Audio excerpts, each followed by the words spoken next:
আজকে আমরা যে টপিকসটা নিয়ে আলোচনা করব সেটা হলো ল্যাটারাল আর্থ প্রেসার।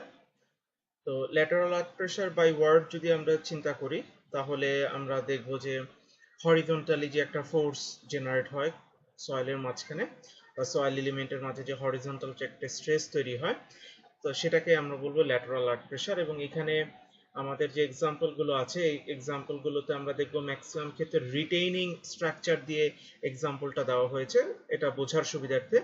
কিন্তু রিটেইনিং স্ট্রাকচার ছাড়াও আমাদের যে কোনো স্ট্রাকচার লাইক একটা বিল্ডিং এর ফুটিং হোক, বেসমেন্ট হোক, এটার নিচের যে মাটি সেখানেও ল্যাটারাল প্রেসার কাজ করে। তো এটা আমি এখানে আমাদের যে এক্সাম্পলটা দিয়ে দেওয়া আছে সেই এক্সাম্পল নিয়ে কথা বলে রিটেনিং স্ট্রাকচার এক্সাম্পল দিয়ে তারপর আমরা ফাউন্ডেশনের নিচের বিষয়গুলো নিয়েও আলোচনা করব। তো শুরুতেই এই টপিকসের যে বিষয়গুলো বলে দেওয়া আছে, ল্যাটারাল আর্থ প্রেসার কেন ডিজাইন করা হয়, এখানে যে বলে দেওয়া আছে রিটেনিং ওয়াল, বেসমেন্ট ওয়াল, এই যে এগুলো ডিজাইন অ্যাজ ওয়েল অ্যাজ আমাদের যে ফাউন্ডেশনের নিচে সয়েলের বিয়ারিং ক্যাপাসিটির যে টার্মিনোলজি আছে সেখানেও ল্যাটারাল আর্থ প্রেসার টপিকসটার বোঝার প্রয়োজন হয়। ক্যালকুলেশনের জন্য আমাদের সেরকম সরাসরি ভ্যালু লাগে না, বাট ফান্ডামেন্টসটা আমাদের বুঝতে হয়। আর রিটেনিং ওয়াল বা বেসমেন্ট ওয়াল এই ধরনের বা শোর পাইল, শীত পাইল, এগুলো ডিজাইনের ক্ষেত্রে আমাদের ডিরেক্টলি ইকুয়েশন ডিরাইভ করে ভ্যালু কি পরিমাণ স্ট্রেস জেনারেট করতেছে সেটা আমাদের ক্যালকুলেশন করে বের করতে হয়। তো এখন এটা হলো ল্যাটারাল আর্থ প্রেসার কেন লাগে। এখন ল্যাটারাল আর্থ প্রেসার বিষয়টা কি সেটা তো আমরাও বাই ওয়ার্ডই বুঝতে পারতেছি যে হরিজন্টালি যে স্ট্রেসটা কাজ করে। এখন এটা কি কি কন্ডিশনে হতে পারে, তো এই কন্ডিশনগুলো বোঝার জন্য এখানে তিনটা কন্ডিশনের কথা বলে দেওয়া আছে: rest condition, active condition and passive condition. তো এই যে তিনটা অবস্থা বলে দেওয়া আছে, রেস্ট, অ্যাক্টিভ, প্যাসিভ, এই তিনটা কন্ডিশনের অ্যাকচুয়ালি মিনিংটা কি এখানে ডিটেল বলে দেওয়া আছে। আমি গ্রাফিক্যালি জিনিসটা একটু রিপ্রেজেন্ট করছি।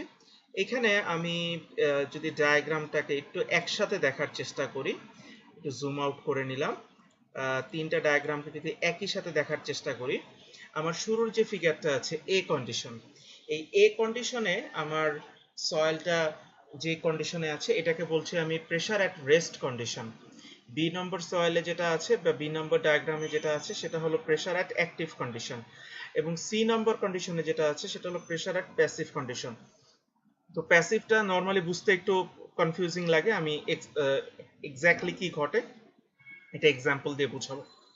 আচ্ছা, এবার একটু আসি যে আমাদের রেস্ট কন্ডিশন বলতে আমরা কি বুঝাই। তো এটা আমি আগেও বলেছি, প্রত্যেকটা ফুটিং এর নিচেও আমাদের এই অ্যাক্টিভিটিসটা হয়, কিন্তু আমরা আমাদের কাজের সুবিধার্থে এখানে রিটেনিং স্ট্রাকচার দিয়ে বা রিটেনিং ওয়াল দিয়ে জিনিসটাকে এক্সাম্পল দেওয়া হয়েছে।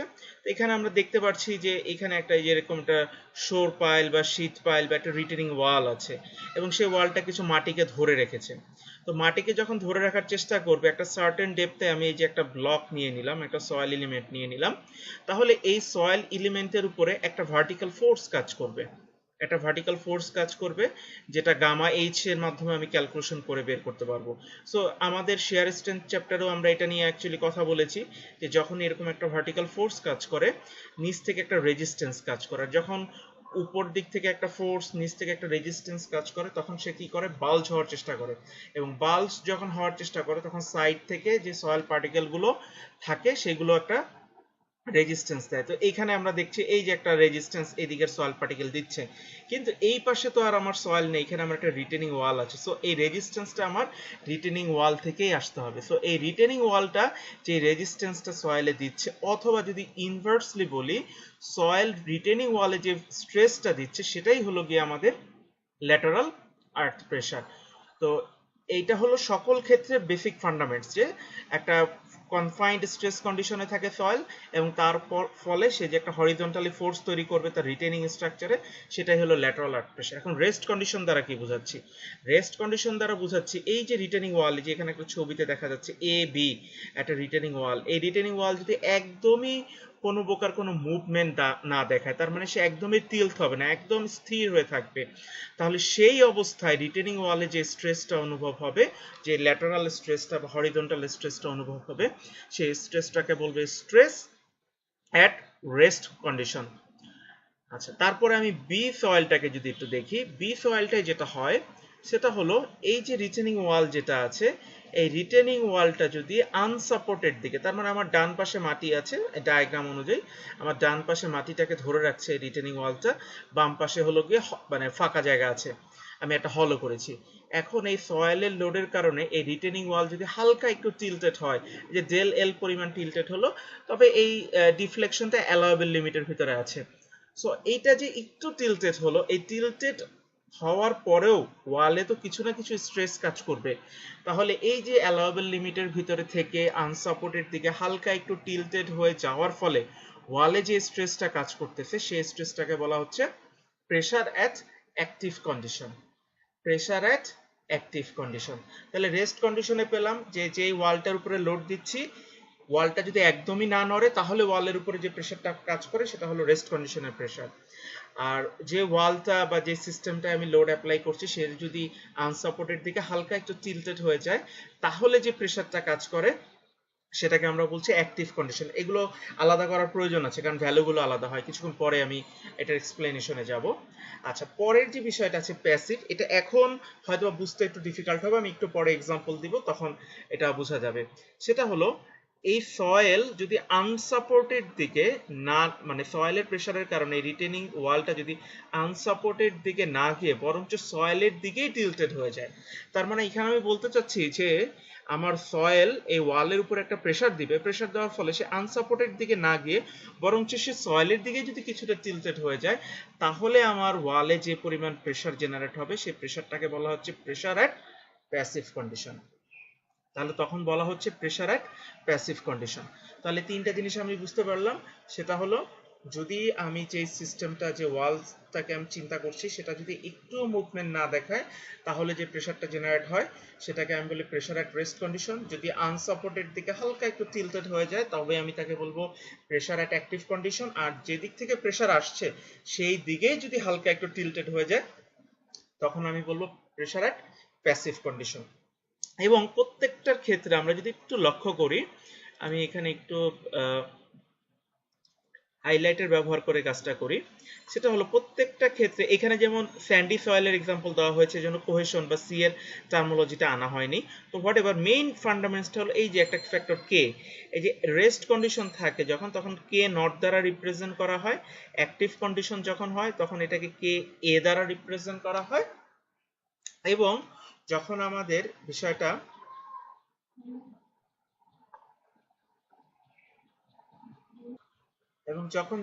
প্যাসিভ কন্ডিশনের হয় তখন এটাকে কে পি দ্বারা রিপ্রেজেন্ট করা হয়। এবং এদের প্রত্যেকেরই আলাদা আলাদা সূত্র আছে অ্যাঙ্গেল অফ ইন্টারনাল ফ্রিকশনের সাথে রিলেট করে, তো সেটা আমরা পরে ডিরাইভেশন দেখবো, আজকের ক্লাসেই দেখবো।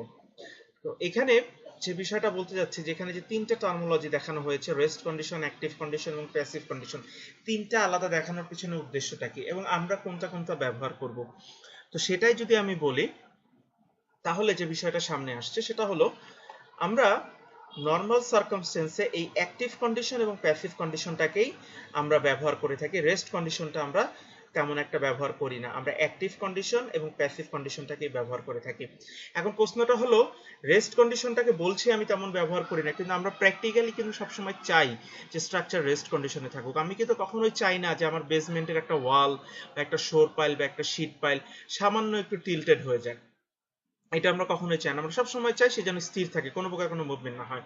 কিন্তু যেটা আমি বলছি রেস্ট কন্ডিশন আমরা ব্যবহার করি না, আমরা নর্মালি অ্যাক্টিভ এবং প্যাসিভ ব্যবহার করি। এবং তার ভিতরে তো প্যাসিভ নিয়ে তো একটা কনফিউশন আছেই, যে সয়েল যেদিকে প্রেসার দিবে তার মানে সয়েলের প্রেসারের ফলে আনসাপোর্টেড দিকে না গিয়ে সে বরঞ্চ সয়েলের দিকে গিয়ে একটা প্রেসার দিবে।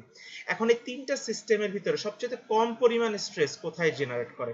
সবচাইতে কম পরিমাণ স্ট্রেস জেনারেট করে অ্যাক্টিভ কন্ডিশনে, সবচাইতে কম। তারপরে হলো গিয়ে রেস্ট কন্ডিশন এবং তারপরে হলো গিয়ে প্যাসিভ কন্ডিশন। তার মানে আমি যদি এই ওয়ালের রেসপেক্টে চিন্তা করি, কন্ডিশনটা যদি অ্যাক্টিভ কন্ডিশন হয় তাহলে ওয়াল সবচেয়ে কম স্ট্রেস অনুভব করবে, আর রেস্ট কন্ডিশনে তার চেয়ে কিছুটা বেশি অনুভব করবে এবং প্যাসিভ কন্ডিশনে সর্বোচ্চ পরিমাণ স্ট্রেস অনুভব করবে। এখন এই বিষয়টা আমাদের পরবর্তীতে ডিরাইভেশন আছে, আমরা সূত্রগুলো যখন ডিরাইভেশন হয়ে যাবে তখন আমরা এগুলোর ব্যাখ্যা পাবো। কিন্তু প্রশ্নটা হলো যে আমি এটাকে অন্য কোনো ভাবেও বুঝতে পারি কিনা, এটা কেউ চাইলে বাসায় একটু ট্রাই করেও দেখতে পারো। সেটা হলো আমি জাস্ট একটা হিন্টস দিয়ে রাখছি, সেটা হলো কেউ একটা কলম এভাবে নিলা, হাতে এক হাতে একটা কলম নিলা, কলম নিয়ে কলমের এই একটা সাইডে আঙ্গুল দিয়ে, হ্যাঁ, এই যে হরিজন্টাল যেটা বলছে এটা তোমার একটা ধরো আঙ্গুল, এই আঙ্গুলটা দিয়ে কলমটা একটা প্রেসার দিচ্ছ, এই কলমে একটা প্রেসার দিচ্ছ, তার মানে তুমি এই আঙ্গুলের ঠিক সামনের দিকে, এই আঙ্গুলের ঠিক সামনের দিকে যেই স্ট্রেসটা অনুভব করবা সেটাই হলো গিয়ে তোমার ল্যাটারাল আর্থ প্রেসার। এখন এই কলমটাকে যদি তুমি একদমই নড়তে না দাও, কলমটাকে যদি স্থির রাখো আর হাত দিয়ে তো একটা প্রেসার দিচ্ছই কলমটার উপরে, তাহলে তুমি তোমার আঙ্গুলের সামনে যে প্রেসারটা অনুভব করবা সেটা হলো প্রেসার অ্যাট রেস্ট কন্ডিশন। আঙ্গুলের সামনে যে প্রেসারটা অনুভব করবা সেটা হলো প্রেসার অ্যাট রেস্ট কন্ডিশন। এখন আমি অ্যাক্টিভ কন্ডিশন তৈরি করব। সো অ্যাক্টিভ কন্ডিশন কি হবে, এই কলমটাকে আমি ওই হাতে সেম প্রেসারটাই রাখবো, সেম ধাক্কাটাই দিব, কিন্তু আমি এবার অন্য হাত দিয়ে যে কলমটাকে ধরে রেখেছি কলমটাকে হালকা একটু নড়ার সুযোগ দিব, কলমটাকে আর স্থির না রেখে হালকা একটু টিল্ট হওয়ার সুযোগ দিব। যদি টিল্ট হওয়ার সুযোগ দিই তাহলে দেখবো যে আমাদের আঙ্গুলের সম্মুখ ভাগে যে প্রেসারটা আমি রেস্ট কন্ডিশন অনুভব করতেছিলাম তার চেয়ে কম প্রেসার অনুভব করব। প্রেসারটা দেখবো আঙ্গুলের অগ্রভাগে প্রেসারটা কমে গেছে। তাহলে এই প্রেসারটা কমে গেছে, তার মানে রেস্ট কন্ডিশনে আমি আঙ্গুলে যে প্রেসারটা অনুভব করতাম, অ্যাক্টিভ কন্ডিশনে আমার আঙ্গুলের সামনের প্রেসারটা কমে গেছে, মানে অ্যাক্টিভ কন্ডিশনে কিন্তু স্ট্রেসটাও কলমের উপরে কম পড়ছে। সো কলমের উপরে কম পড়ছে মানে স্ট্রেসও কম। আর প্যাসিভ কন্ডিশনটা হলো আমি আঙ্গুল দিয়ে ধাক্কা দিচ্ছি কলমে, আর কলমটাকে উল্টো আঙ্গুলের দিকে যদি নিয়ে যাওয়ার চেষ্টা করি তাহলে দেখা যাবে আমি রেস্ট কন্ডিশনে আঙ্গুলে যে পরিমাণ প্রেসার অনুভব করতাম, প্যাসিভ কন্ডিশনে আমার কিন্তু তাহলে আঙ্গুলের সামনে প্রেসার আরো বেশি অনুভব। এটা বাসায় যে কেউ ট্রাই করে দেখতে পারো। সুতরাং আমাদের প্যাসিভ কন্ডিশনে সর্বোচ্চ পরিমাণ স্ট্রেস আসে। সো এটা তো আমাদের পরবর্তী ডিরাইভেশন আছে, আমরা ডিরাইভেশনও দেখবো, বাট কেউ যদি নেচারে নর্মালি এইভাবে চিন্তা করে দেখো এক্সপ্লেনেশন তুমি নিজেই করতে পারবে যে রেস্ট কন্ডিশন, অ্যাক্টিভ এবং প্যাসিভ কোন কন্ডিশনে আমার স্ট্রেস বেশি অনুভব হয়। আচ্ছা, এবার আসি যে আমরা প্র্যাকটিক্যালি সবগুলো স্ট্রাকচার চাই সে যেন রেস্ট কন্ডিশনে থাকুক, কিন্তু আমরা অ্যাকচুয়ালি প্র্যাকটিক্যালি ডিজাইন করতে চাই অ্যাক্টিভ এবং প্যাসিভের মিক্সড আপ। আচ্ছা, তো প্যাসিভটাই পরে আসি, প্রথমে আসি হলো রেস্ট চাই, যে আমি চাচ্ছি যে আমার স্ট্রাকচারটা স্থির থাকুক, কিন্তু আমি সবসময় ডিজাইন করার চেষ্টা করি তাকে অ্যাক্টিভ কন্ডিশন। তার পিছনে কারণটা কি?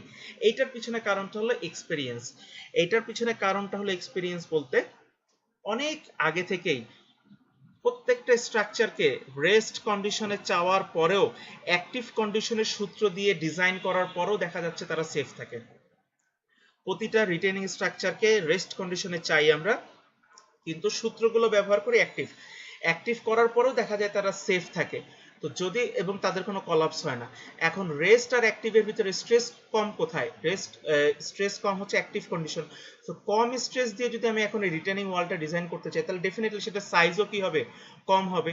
সো কম যদি হয় ইকোনমিক্যাল হবে। সো আমি যদি জানি, আমার এক্সপেরিয়েন্স থেকে যদি আমি জানি যে রেস্ট চাওয়ার পরেও যদি আমি অ্যাক্টিভ ধরে ডিজাইন করলে আমার সাইজটা ইকোনমিক্যাল হবে এবং এটা সেফ থাকবে, এটা কখনো কলাপস করবে না, তাহলে আমি কেন রেস্ট কন্ডিশনে ডিজাইন করব? আমি সবসময় ডিজাইন করব অ্যাক্টিভ কন্ডিশনে। সুতরাং এই যে জিনিসটা আমি বললাম সেটা হলো যে এক্সপেরিয়েন্সের উপর বেস করে শত শত বছর ধরে এইভাবেই ডিজাইন হচ্ছে। চাচ্ছি রেস্ট কন্ডিশন, কিন্তু আমি ডিজাইন করব অ্যাক্টিভ কন্ডিশনের প্রেসারগুলো ধরে।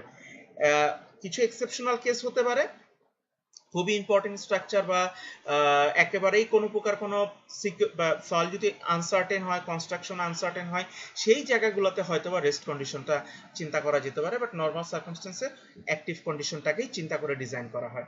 আচ্ছা, এবার একটু আসি প্যাসিভ কন্ডিশনটা কোথায় আসে। আমরা তো এতক্ষণ দেখলাম যে রেস্ট কন্ডিশন আর অ্যাক্টিভের ভিতর কোনটা ধরে ডিজাইন করি, কিন্তু আমি আবার এর আগে বলেছি নর্মালি আমরা ব্যবহার করি অ্যাক্টিভ আর প্যাসিভ, কারণ আসলে একই সাথে অ্যাক্টিভ ঘটে, একই সাথে প্যাসিভ ঘটে। বিষয়টা কিরকম একটু এক্সপ্লেইন করছি। এইখানে যে আমি রিটেনিং ওয়ালটা দেখছি, প্র্যাকটিক্যালি তো কখনোই এরকম হয় না যে একটা রিটেনিং ওয়াল এরকম মাটির উপরে এসে শেষ হয়ে যায়। সে কি থাকে, মাটির একটা সার্টেন ডেপথ পর্যন্ত ইনসার্ট থাকে। তার মানে এই লেভেলে, এই যে মাটির এই লেভেলের নিচে, এই লেভেলের উপরে একদিকে মাটি, একদিকে আনসাপোর্টেড, আর আরেকদিকে কি, আরেকদিকে হলো দুই দিকে মাটি আছে। এবার এই সয়েলটাকে, এই ওয়ালটাকে যদি আমি অ্যাক্টিভ কন্ডিশনে চিন্তা করি, তার মানে এই ওয়ালটাকে যদি আমি হালকা একটু এইদিকে টিল্টেড হওয়ার সুযোগ দেই, তাহলে কি হবে? এই ওয়ালটা কিন্তু মাটির উপর এবং নিচ পুরোটা জায়গা জুড়ে আছে। আমি একটু ডট লাইন দিয়ে বলি, তাহলে এটা যদি এইদিকে টিল্ট হয় তাহলে এটা টিল্টের অবস্থাটা কি হবে? সে এই যে আমার যে ডটেড লাইন যেগুলো আছে, এই ডটেড লাইনগুলোর উপর বেস করে যদি চিন্তা করি তাহলে কিন্তু সে এরকম কিন্তু একটু বাঁকা হয়ে যাবে, ঠিক না? সে কিন্তু এরকম একটু বাঁকা হয়ে যাবে। তার মানে সে এইদিকে আনসাপোর্টেড দিকে যাচ্ছে আর এইদিকে মাটির ভিতরেই তার একটা টিল্ট ঘটবে। সো এদের যদি একটা প্রেসার ডায়াগ্রাম আঁকি, তাহলে প্রেসার ডায়াগ্রাম আসলে আমি জানি সয়েল পানির মতন প্রেসার দেয়, গামা এইচ করে, ডেপথ যত বাড়বে ভ্যালু বাড়বে। তার মানে এই যে একটা প্রেসার দিচ্ছে, এইখান থেকে সে একটা প্রেসার দিচ্ছে, এটা হলো আনসাপোর্টেড জায়গায়। সো আনসাপোর্টেড জায়গায় আমার টিল্টেড হচ্ছে, তার মানে এইখানে আমি যে প্রেসারটা দেখছি এই প্রেসারটা হলো অ্যাক্টিভ কন্ডিশন। এখন এই প্রেসারটা অ্যাক্টিভ কন্ডিশন, কিন্তু মাটির নিচেও এই যে আমার যে রিটেনিং ওয়াল বলি বা শোর পাইল শীট পাইল বলি, সেও তো কিছুটা টিল্টেড হয়ে যাচ্ছে, এবং এই পাশেও তো কি হচ্ছে, একটা স্ট্রেস জেনারেট করতেছে না? এই স্ট্রেসটা কি, এই স্ট্রেসটাও হলো গামা এইচ করে বের করা যাবে। আর এটা তো নিচের দিকে যত যাচ্ছে সেও কি করতেছে, একটা প্রেসার দিচ্ছে, সে এদিকে একটা প্রেসার দিচ্ছে। সুতরাং আমি এই ডান পাশের এগুলোকে যদি চিন্তা করি তাহলে হলো অ্যাক্টিভ কন্ডিশন। অ্যাক্টিভ কন্ডিশন বলতে আনসাপোর্টেড দিক হলো বাম দিকে, সে বাম দিকে প্রেসার দিচ্ছে। কিন্তু আমি যদি এই জায়গাটুকুকে দেখি, তার মানে কি, ওয়ালটা আনসাপোর্টেড দিকে যাচ্ছে, কিন্তু এই প্রেসারটা বরঞ্চ মাটির দিকে যাচ্ছে, আনসাপোর্টেড দিকে যাচ্ছে না। সো এইটাই হলো যে নিচের যে এক্সাম্পলটা, যে আমার আনসাপোর্টেড দিকে ওয়ালটা মাটির উপরে যাচ্ছে, কিন্তু মাটির নিচে কিন্তু আবার কি হচ্ছে, মাটির নিচে কিন্তু আবার ওয়ালটা বা আমার রিটেনিং শীট পাইল যেটা আছে বা শোর পাইল যেটা আছে সেটা কিন্তু আবার ওই দিকে প্রেসার দিতেছে। সো এইটাই হলো যে পাশের এক্সাম্পল, যে সি নম্বর এক্সাম্পল, যে সয়েল আনসাপোর্টেড দিকে প্রেসার দিবে, কিন্তু রিটেনিং ওয়ালটা সে আনসাপোর্টেড দিকে না গিয়ে বরঞ্চ কোথায় যাবে, ভিতরের দিকে যাবে। এবং এইভাবেই কিন্তু আমাদের নর্মালি এই অ্যানালাইসিস হয়। এবং আমরা কি বলেছি, অ্যাক্টিভ কন্ডিশন আর প্যাসিভ কন্ডিশনের ভিতরে কোনটা বড়? প্যাসিভ কন্ডিশন বড়। প্যাসিভ কন্ডিশনে আমরা বেশি স্ট্রেস অনুভব করি। এবার এটার যদি আমি একটা এরকম ফ্রি বডি ডায়াগ্রাম আঁকি, এই ওয়ালটা যদি ফুল ওয়াল হয় তাহলে, এবং এই জায়গাটায় যদি আমার ওই মাটির অবস্থাটা আমি চিন্তা করি, তাহলে এই মাটির উপরের অংশটা এরকম একটা প্রেসার দিচ্ছে, অ্যাক্টিভ প্রেসার, মাটির নিচের অংশটুকু একটা এরকম একটা অ্যাক্টিভ প্রেসার দিচ্ছে, আর এই পাশের যে অংশটুকু, এই যে এই পাশের যে অংশটুকু, এইটা এদিকে একটা প্যাসিভ প্রেসার দিচ্ছে। এবং এই পাশের এই প্যাসিভ প্রেসারের ভ্যালু এই অ্যাক্টিভ প্রেসারের চেয়ে বেশি, এবং বেশি হওয়ার কারণেই তো এর একটা ইকুইলিব্রিয়ামে স্টেবল হয়ে থাকবে। তার মানে এইটাকে যদি আমি এখন একটা বিমের মতন চিন্তা করি, এই লোড এবং এই যে তিনটা লোড একটা ইকুইলিব্রিয়ামে থাকবে, এবং তখনই ইকুইলিব্রিয়ামে সম্ভব যদি বাম পাশের ভ্যালু, যে আমার প্যাসিভের ভ্যালুটা অ্যাক্টিভের চেয়ে বেশি হয়, কারণ প্যাসিভ অল্প জায়গা জুড়ে কাজ করতেছে, অ্যাক্টিভ কিন্তু অনেক বেশি জায়গা জুড়ে কাজ করছে। তো অ্যাকচুয়ালি এইভাবেই আমার একটা সিস্টেমে সাইমultaneously অ্যাক্টিভ প্রেসার এবং প্যাসিভ প্রেসার একই সাথে কাজ করে, এবং একই সাথে কাজ করে, এবং প্যাসিভের ভ্যালুটা অ্যাক্টিভের চেয়ে বেশি হয়, এবং এই বেশি এবং কম ভ্যালু নিউট্রালাইজ হয়ে একটা ইকুইলিব্রিয়াম সৃষ্টি করে, এবং এটার কারণে স্ট্রাকচার স্টেবল থাকে। ওকে, তাহলে এটাই হচ্ছে আমাদের অ্যাক্টিভ এবং প্যাসিভের যে ফান্ডামেন্টস আর কি। তাহলে এখান থেকে যে জিনিসগুলো বুঝলাম, যে রেস্ট আর অ্যাক্টিভ কন্ডিশনের ভিতরে আমরা রেস্ট চাইলেও ডিজাইন করব অ্যাক্টিভ ধরে, আর যে স্ট্রাকচারই ডিজাইন করতে চাই না কেন সেখানে অ্যাক্টিভ এবং প্যাসিভ সাইমultaneously ফাংশন করবে। আর আমরা যদি রেগুলার স্ট্রাকচারে চিন্তা করি, রেগুলার স্ট্রাকচারে কিন্তু এই যে আমি যদি একটা ফুটিং চিন্তা করি, আমি এইভাবে একটা ফুটিং যদি চিন্তা করি, এইভাবে আমি একটা ফুটিং চিন্তা করলাম, এখন ফুটিংটা আমরা জানি ফেল করবে, ফুটিংটা হয়তো এরকম একটা প্লেনে ফেল করবে, এটা তোমরা পরের সেমিস্টারে আর ডিটেল পড়বে। তাহলে এই ফুটিং এর নিচে একটা সয়েল এলিমেন্ট আছে, ফুটিং এর নিচে একটা সয়েল আছে, এই সয়েলটাকে আমি ধরে নিলাম এ সয়েল, ফুটিং এর নিচে একটা এ সয়েল, আর ফেইলার প্লেনের বাহিরে আমি একটা সয়েল নিলাম, এটাকে আমি বলছি বি সয়েল। এখন এই ফুটিংটাও তো একটা সার্টেন মাটির নিচে আছে, এই মাটির নিচে থাকার কারণে এই বি সয়েলের উপরেও একটা ভার্টিক্যাল ফোর্স কাজ করছে, আর এ সয়েলের উপরে সয়েলের সেলফ ওয়েট সাথে ফুটিং এর যে প্রেসার সেটাও কিন্তু কাজ করছে। আচ্ছা, কাজ যখন করবে তখন দুইটা সয়েলই বাল্জ হওয়ার চেষ্টা করে, এ সয়েল বি সয়েলের উপরে একটা ধাক্কা দিবে, এ সয়েল বি সয়েলের উপরে একটা ধাক্কা দিবে। তো এ সয়েল বি সয়েলের উপরে যে ধাক্কাটা দিবে সেটা হলো, আমি যদি এ সয়েলের রেসপেক্টে সব কথা বলতেছি, তার মানে এ সয়েলের জন্য এটা হলো একটা অ্যাক্টিভ প্রেসার, আর বি সয়েলটার উপরে যখন এই ধাক্কাটা আসবে, বি সয়েলও তাকে কি করবে, একটা ইন রিটার্ন একটা ধাক্কা প্রদান করবে। এই ধাক্কাটা হলো এ সয়েলের জন্য প্যাসিভ প্রেসার। তার মানে সবগুলো আমি এ সয়েলের জন্য বলছি। তো উপরের যে অ্যারোটা সেটা হলো এ সয়েলের অ্যাক্টিভ প্রেসার, সে পাশের বি সয়েলকে ধাক্কা দিচ্ছে, আর এই ধাক্কার কারণে বি সয়েল একটা রিটার্ন ফোর্স অ্যাপ্লাই করতেছে যেটা এ সয়েলের উপরে কাজ করছে। তো এ সয়েলের রেসপেক্টে উপরেরটা হলো অ্যাক্টিভ, নিচেরটা হলো প্যাসিভ। আবার বি সয়েলের জন্য বিষয়টা কি ভাইস ভার্সা। সো আমাদের যে কোনো ফুটিং এর নিচেও এইভাবে একটা সয়েল আর একটা সয়েলকে অ্যাক্টিভ প্রেসার এবং প্যাসিভ প্রেসার দিয়ে দিচ্ছে, এবং এই ভ্যালুটা যতক্ষণ পর্যন্ত ইকুইলিব্রিয়ামে থাকবে ততক্ষণ পর্যন্ত আমার স্ট্রাকচার ফেল করে না। আর যখনই এই ফোর্সটার ভ্যালু বেশি হয়ে যাবে তখনই এই বি সয়েলের স্ট্যাবিলিটির তুলনায় যদি এ সয়েলের ধাক্কাটা বেশি হয়ে যায় তখন বি সয়েলটা স্লাইড করে চলে যাবে, আর বি সয়েলটা স্লাইড করে চলে যাওয়া মানে এ সয়েলটা তার জায়গা নেওয়ার জন্য ওদিকে চলে যাওয়া মানে ফুটিং এর নিচের মাটি সরে যাবে, ফুটিংটা একদিকে কাত হয়ে পড়ে যাবে, এবং সেটাকেই আমি বলতেছি আমার সয়েলটা ফেল করে গিয়েছে। সো দিস ইজ দ্য ফান্ডামেন্টস, কিভাবে আমার সয়েল ফেল করে, কিভাবে অ্যাক্টিভ প্যাসিভ একই সাথে কাজ করে। তো এখানে অ্যাকচুয়ালি বইয়ে এক্সাম্পলটা দেওয়া হয়েছে একটা শোর পাইল দিয়ে বোঝানোর সুবিধার্থে। তাহলে আমরা এখানে এখন পর্যন্ত যে বিষয়টা বুঝলাম সেটা হলো ল্যাটারাল আর্ট প্রেসার কি, ল্যাটারাল আর্ট প্রেসার কত ধরনের হতে পারে, রেস্ট, অ্যাক্টিভ, প্যাসিভ, তাদের ভিতরে কোনটার ভ্যালু কার চেয়ে বেশি হয়। ইকুয়েশন তো দেখবোই, বাট আমরা জাস্ট আমাদের নেচারে কিভাবে এক্সাম্পল দিলাম কলমের এক্সাম্পল দিয়ে, প্লাস আমরা যখন ডিজাইন করি তখন আমরা রেস্ট কন্ডিশন চাইলেও আমরা অ্যাক্টিভ কন্ডিশনে ডিজাইন করি, এবং অ্যাক্টিভ এবং প্যাসিভ কিভাবে সাইমultaneously আমাদের সব জায়গায় কাজ করতেছে সেই বিষয়টা আমরা দেখলাম। আচ্ছা, তো এরপর এই বিষয়গুলো অলরেডি আলোচনা করা আছে, এখানে দেখে নিলেই হবে। এরপরে কিছু ইকুয়েশন আছে, এই জিনিসগুলো আমি আজকের ক্লাসে ডিটেল আলোচনা করব না, আমি অ্যাকচুয়ালি ফান্ডামেন্টাল ইকুয়েশনটা বের করা, এখানে ওয়াটার টেবিলের কিছু এফেক্ট আছে, এগুলো আমি পরে আলোচনা করব, পরের ক্লাসে ইনশাআল্লাহ আলোচনা করব। আজকে এগুলো স্কিপ করে যাচ্ছে। আজকে আমি জাস্ট শুধুমাত্র যে ফান্ডামেন্টাল ইকুয়েশনের কথা বলেছিলাম, অ্যাক্টিভ এবং প্যাসিভের যে ফান্ডামেন্টাল ইকুয়েশন, আমি যে একটা কে বলেছি সে কে এর ভ্যালুটা কত, বা আমি ক্যালকুলেশন করব কিভাবে, স্ট্রেস একটা থেকে একটা কম বলতেছে, একটা থেকে একটা বেশি বলছে, কিভাবে বেশি বলছি কিভাবে কম বলছি সেটা নিয়ে যদি একটু আসি। তো শুরুতেই আমাদের অ্যাক্টিভ কন্ডিশনের জন্য দেখি, আমাদের শুরুতে অ্যাক্টিভ কন্ডিশনের জন্য ফান্ডামেন্টাল ইকুয়েশন তৈরি করব।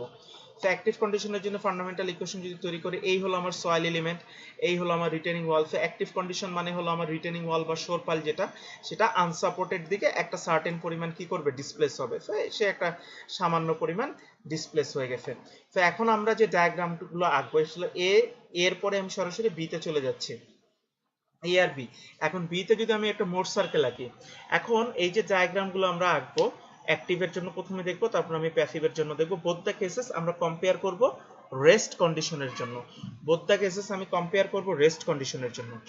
সো শুরুতে আমি রেস্ট কন্ডিশনের জন্য একটা মোট সার্কেল আঁকবো। তো আমরা অলরেডি শেয়ার স্ট্রেংথ চ্যাপ্টারটা পড়ে আসছি। তো শেয়ার স্ট্রেংথে আমরা কি জানি, একটা সয়েল এলিমেন্ট যদি নেওয়া হয়, সয়েল এলিমেন্টের সর্বোচ্চ নর্মাল স্ট্রেস হলো গিয়ে তার ভার্টিক্যাল স্ট্রেস, আর মিনিমাম নর্মাল স্ট্রেস হলো গিয়ে তার হরিজন্টাল স্ট্রেস। আমরা লাস্ট ক্লাস যেটা ট্রাইএক্সিয়ালে ওখানে আমরা ডিটেল দেখে এসেছি। তো সিস্টেমের সর্বোচ্চ নর্মাল স্ট্রেস হলো ভার্টিক্যাল, আর সর্বনিম্ন নর্মাল স্ট্রেস হলো হরিজন্টাল। এবার আমি রেস্ট কন্ডিশনের জন্য একটা মোট সার্কেল আঁকবো। সো রেস্ট কন্ডিশনের জন্য মোট সার্কেল, ফর এক্সাম্পল আমি এরকম একটা লোকেশন নিয়ে নিলাম, এটা হলো আমার সর্বোচ্চ পয়েন্ট। সো এটা হলো আমার ভার্টিক্যাল সিগমা নট। এবার রেস্ট কন্ডিশনের জন্য যে হরিজন্টাল প্রেসার পাচ্ছি সেটা এটার সাথে যেহেতু কম হবে, কিছুটা বামে হবে। আমি এরকম একটা লোকেশন পেয়ে গেলাম, লোকেশন পেয়ে গেছি। এবার আমি সার্কেলটাকে কমপ্লিট করে দিলাম। এটা হলো গিয়ে আমার সর্বোচ্চ নর্মাল স্ট্রেস, আর এটা হলো গিয়ে horizontal stress. So vertical stress আর হরিজন্টাল স্ট্রেসের ভিতরে হরিজন্টালটা ছোট হবে, সো ছোটটা বামে থাকলো, আমি একটা সার্কেল কমপ্লিট করলাম। সো এই ভিতরের যে সার্কেলটা, এই সার্কেলটা হলো রেস্ট কন্ডিশনের জন্য সার্কেল। আচ্ছা, এবার অ্যাক্টিভ কন্ডিশনে কি হবে, কিছুক্ষণ আগে আমি বলেছিলাম যে অ্যাক্টিভ কন্ডিশনে স্ট্রেসটা কম হয়, যেটা আমরা নর্মালিও বাসায় দেখতে পারি নিজেরা একটু ট্রাই করে। তো এই একই সয়েলে যদি এখন আমি রেস্ট কন্ডিশন চিন্তা না করে একই সয়েলে যদি আমি অ্যাক্টিভ কন্ডিশন চিন্তা করি, তাহলে ভার্টিক্যাল স্ট্রেস যা ছিল সিগমা নট তাই তো থাকবে, কোনো চেঞ্জ হবে না। তার মানে আমার অ্যাক্টিভ কন্ডিশনেরও সর্বোচ্চ স্ট্রেস এই সিগমা নটই। সো অ্যাক্টিভ কন্ডিশনের জন্য আমাকে আবার আসতে হবে কোথায়, এই সিগমা নট লোকেশনেই আসতে হবে। কিন্তু আমি যখন হরিজন্টাল স্ট্রেস নিব, এই হরিজন্টাল স্ট্রেসটা আমার কিন্তু রেস্ট কন্ডিশনের চাইতে অ্যাক্টিভ কন্ডিশনের হরিজন্টাল স্ট্রেস কম হবে। সো কম যদি হয় তাহলে এই যে পয়েন্ট ছিল, এই পয়েন্টটা ছিল আমার রেস্ট কন্ডিশনের horizontal stress. So active conditional horizontal stress যদি এর চাইতেও কম হয়, সেটা কোথায় হবে, আরো বামে হবে। তাহলে বামে কোথায়, এরকম একটা লোকেশনে হবে। যদি লোকেশনে হয় তাহলে আমি এইখান থেকে এই পুরো সার্কেলটা কমপ্লিট করে ফেলবো, এই যে আউটার সার্কেলটা আমি কমপ্লিট করে ফেলবো। সো এই যে ভিতরকার যে সার্কেলটা আছে সেটা হলো রেস্ট কন্ডিশনের সার্কেল, আর বাহিরের দিকে যে সার্কেলটা আছে সেটা হলো আমার অ্যাক্টিভ কন্ডিশনের সার্কেল। সো এটা যদি আমরা বুঝতে পারি, এরপরে আর তেমন কোনো কঠিন কোনো কাজ নেই, এটা তোমরা দেখে নিবা এখানে। এবং এই এই যে স্লোপ যেটা আসবে সেটাই তো কি ফেইলার ইনভেলপ, এবং এই ফেইলার ইনভেলপে যে অ্যাঙ্গেলটা তৈরি করবে সেই অ্যাঙ্গেলটাই তো কি ফাই, এবং এই ফেইলার ইনভেলপ ওয়াই এক্সিস কে যে পয়েন্টে ইন্টারসেক্ট করবে সেটাই হলো গিয়ে তার কোহেশনের ভ্যালু, কারণ ভার্টিক্যাল এক্সিস বরাবর হলো টাউ। এগুলো সব আমরা মোর্স কলাম থিওরি যেটা সেখানে দেখে এসেছি। সো এরপরে সিম্পল আমরা যে ম্যাথমেটিক্স পড়ে আসছি, একটার স্লোপ আর একটা করলে এভারেজ করে কিভাবে কি করতে হয় করে ফাইনালি একটা ইকুয়েশন ডিরাইভ করেছে। তো ফাইনালি যে ইকুয়েশনটা ডিরাইভ করেছে সেই ইকুয়েশনটা হলো কি আমাদের ইকুয়েশন 13.17, আমাদের যে ইকুয়েশন 13.17। তো এই 13.17 এই যে গামা এইচ, এই গামা এইচটাকে আমরা নর্মালি সিগমা নট দ্বারা রিপ্রেজেন্ট করি, সিগমা নট দ্বারা রিপ্রেজেন্ট করি। আর এই যে ট্যান স্কয়ার সূত্রে যেটা আছে ট্যান স্কয়ার 45 মাইনাস 5/2, যেটা যেহেতু এটা আমি অ্যাক্টিভ কন্ডিশনের জন্য বলছি, এটাকে কে এ দ্বারা রিপ্রেজেন্ট করা হয়, এটাকে কে এ দ্বারা রিপ্রেজেন্ট করা হয় মাইনাস 2c। আর ট্যান স্কয়ার 45 মাইনাস 5/2 যেহেতু কে এ, তাহলে স্কয়ার যদি বাদ যায় তাহলে এইটাকেই আমি এখন কি লিখতে পারি রুট কে এ, এটাকে আমি সরাসরি লিখতে পারবো রুট কে এ। সো এখানে যে বিষয়টা আমি অ্যাকচুয়ালি বলতে চাচ্ছি সেটা হলো এইটা এই 13.17 এটা হলো আমার ফান্ডামেন্টাল ইকুয়েশন, কিন্তু অনেক জায়গায় অনেক বইতে আমরা হয়তোবা দেখবো যে এই হরিজন্টাল স্ট্রেসের সূত্রটাকে শর্ট ভাবে লেখা আছে সিগমা নট কে এ মাইনাস 2c রুট কে এ। তো অ্যাকচুয়ালি সেইটা আসে কিভাবে, এটাকে জাস্ট শর্ট ফর্মে কে এ।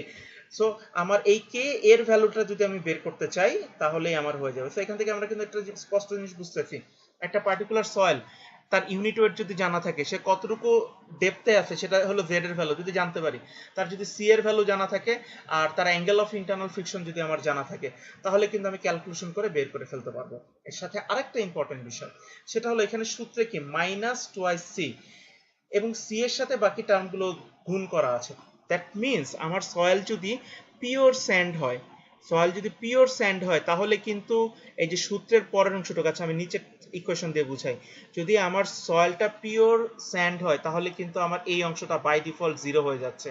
সেই ক্ষেত্রে কিন্তু আমি সরাসরি হরিজন্টাল স্ট্রেসের জন্য কি লিখতে পারি সিগমা নট কে এ আমি সরাসরি লিখতে পারি, সেক্ষেত্রে কিন্তু আমার এটার ফাংশন করছে না। তাহলে এই জিনিসটা মাথায় রাখলে চলবে। তো এটা গেল আমাদের অ্যাক্টিভ কন্ডিশনের জন্য ফান্ডামেন্টাল ইকুয়েশন। আচ্ছা, আর প্যাসিভ কন্ডিশনের জন্য যদি আমি ফান্ডামেন্টাল ইকুয়েশনটা জেনারেট করতে চাই একই প্রসেস, শুধু পার্থক্য হলো যেটা সেটা হলো আবার আমাকে রেস্ট কন্ডিশন এবং প্যাসিভ কন্ডিশনের ভিতরে কনসিডার করতে হবে। সেটা কি, আমি এরকম এই যে একটা ভার্টিক্যাল স্ট্রেস আমি পাচ্ছি, একটা ভার্টিক্যাল স্ট্রেস পাচ্ছি, একটা ভার্টিক্যাল স্ট্রেস পাওয়ার জন্য সেখানে আমি একটা পয়েন্ট আইডেন্টিফাই করলাম, একটা পয়েন্ট আইডেন্টিফাই করার পরে আমি একটা হরিজন্টাল স্ট্রেস রেস্ট কন্ডিশনের জন্য পাচ্ছি, তাহলে সেটা অবশ্যই ভার্টিক্যালের চেয়ে কম হবে, তাহলে সেটা এরকম বামে থাকবে, বামে থাকলে তাদেরকে যোগ করলাম আমি একটা সার্কেল পেয়ে গেলাম। তাহলে এই সার্কেলটা কোন কন্ডিশনের জন্য, এই সার্কেলটা হলো আমার রেস্ট কন্ডিশনের জন্য। এবার যখন আমি প্যাসিভ কন্ডিশনের জন্য চিন্তা করব, প্যাসিভ কন্ডিশনের জন্য আমার ওই সেম পরিমাণ যেহেতু একই সয়েলের জন্য বলছি, সুতরাং আমার ভার্টিক্যাল স্ট্রেস যা ছিল তাই থাকবে, ভার্টিক্যাল স্ট্রেস যা ছিল তাই থাকবে, যেটাকে আমি বলছি এই যে এই লোকেশনটা। কিন্তু হরিজন্টাল স্ট্রেসটা কি হয়, ওই যে কলমটাকে যদি আমি আঙুলের দিকে নিয়ে আসার চেষ্টা করি তাহলে আঙুলে অনেক বেশি স্ট্রেস জেনারেট হয় এবং ভ্যালুটা কি হয় অনেক বেশি বেড়ে যায়, সুতরাং সেই ভ্যালুটা নর্মাল স্ট্রেসের চাইতেও বেশি হয়ে যায়। সো এটা ডানে একটা পয়েন্ট হবে, তো এটা যদি আমি এঁকে ফেলি তাহলে এই যে সার্কেলটা বা বড় সার্কেল এটা হলো প্যাসিভ কন্ডিশনের সার্কেল। সো একইভাবে তাদেরকে আবার যদি আমি কোরিলেশন করে বের করি তাহলে তাদের ফান্ডামেন্টাল ইকুয়েশন বের করা যায়। সেই ফান্ডামেন্টাল ইকুয়েশনটাকে এই যে এখানে ইকুয়েশন 13.21 যেটা আছে এই একই, শুধু পার্থক্য হলো tan স্কয়ার আমার ওখানে ছিল এই যে উপরের সাথে মিলা যদি বলি কে এর ছিল কি tan স্কয়ার 45 মাইনাস 5/2 আর এখানে কি tan স্কয়ার 45 প্লাস 5/2 আর এটাকে আমি বলতেছি কে পি, এটাকে আমি কে পি বলছি। আর একইভাবে যেহেতু এখানে স্কয়ার নেই তার মানে এখানে রুট কেপি একটা বিষয়। আর আরেকটা বিষয় হলো এখানে সূত্রে মাইনাস আসছে, এখানে কি আসছে প্লাস আসছে। সো আমার যদি সয়েলের ভিতরে ক্লে পার্টিকেল থাকে তাহলে হরিজন্টাল স্ট্রেস আরো বেশি। সো অ্যাকচুয়ালি এখানে যদিও আমি বলছি হরিজন্টাল স্ট্রেস আরো বেশি আসবে, কথাটা কিন্তু তা না, বরঞ্চ সয়েল আরো বেশি স্টেবল হবে, কারণ অ্যাক্টিভ প্রেসার কাজ করে ফেল করানোর জন্য আর প্যাসিভ প্রেসারটা কাজ করে জিনিসটাকে স্টেবল করার জন্য। সুতরাং আমরা যদিও সূত্রের হিসাবে দেখলে বলতেছি প্যাসিভের ফোর্স বেশি। সো প্যাসিভ যত বেশি হবে ততই ভালো, কারণ প্যাসিভ যত বেশি হবে সয়েল তত বেশি স্টেবল হবে, আমার স্ট্রাকচার তত বেশি স্টেবল হবে। কারণ এই যে আমি জিনিসটা বলতেছি, আমি এই যে একটা শোর পাইল যদি করি, শোর পাইলের আমার প্যাসিভ, এই যে এটা যদি এই জায়গার মাটিকে যদি এভাবে ধরে রাখতে হয়, এবার যদি ধরে রাখতে হয়, আমার প্যাসিভটা কাজ করবে কোথায়? আমার প্যাসিভটা কাজ করবে এরকম একটা জায়গায়, এই প্যাসিভটা এরকম একটা জায়গায় কাজ করবে। তার মানে কথাটা হলো কি, আমার এই প্যাসিভের যে ভ্যালু আসবে, এই প্যাসিভের ভ্যালু দিয়ে আমার এই অ্যাক্টিভের পুরো ভ্যালুটাকে কি করতে হবে? কাউন্টার ব্যালেন্স করতে হবে। সো আমার এইদিকে প্যাসিভের ইফেক্ট বা কেপি এর ইফেক্ট যত বেশি হবে, তত কম পরিমাণ মাটির ভিতরে পেনেট্রেট করলেই হবে। আর এইটার ইফেক্ট যত কম থাকবে স্টেবল করার জন্য, তত বেশি আমাকে কি করতে হবে? পেনেট্রেট করতে হবে। সুতরাং যদিও আমি বলতেছি প্যাসিভ একটা হরিজন্টাল ফোর্স, কিন্তু প্যাসিভের ভ্যালু যত বেশি হবে তত কম ডেপথ করেই আমি স্ট্রাকচারটা বা শোর পাইল বা শীট পাইলকে স্টেবল করতে পারবো। তো এটাই ছিল আমাদের মানে ল্যাটারাল আর্ক প্রেসার। তো আজকের লেকচারটা এখানে শেষ করছি। তো যে বিষয়গুলো আলোচনা করলাম সেটা হলো ল্যাটারাল আর্ক প্রেসার কি, কি কন্ডিশনে ল্যাটারাল আর্ক প্রেসার হতে পারে, রেস্ট, অ্যাক্টিভ, প্যাসিভ, তাদের ভিতরে কোনটার ভ্যালু কিভাবে ফ্লাকচুয়েট কম বেশি হচ্ছে, এবং অ্যাক্টিভ বা প্যাসিভের ফান্ডামেন্টাল ইকুয়েশনটা কিভাবে বের করা যায়। তো এই ফান্ডামেন্টাল ইকুয়েশনগুলো আমরা মনে রাখবো। নেক্সট দিন ইনশাআল্লাহ আমরা বিভিন্ন কেস ইনক্লুডিং ওয়াটার টেবিলের ইউজ, হ্যাঁ আমরা অনেক সময় দেখি কি বৃষ্টির সিজনে শোর পাইল ফেল করে, আবার অনেক সময় সাইডে শোর পাইলের ব্রেসিং না থাকলে আবার স্যান্ডি সয়েলের চাইতে ক্লে সয়েলের ফেইলার কম হয় না বেশি হয়, এরকম কিছু বিষয় আছে। এই বিষয়গুলো আমরা নেক্সট ক্লাসে আলোচনা করব।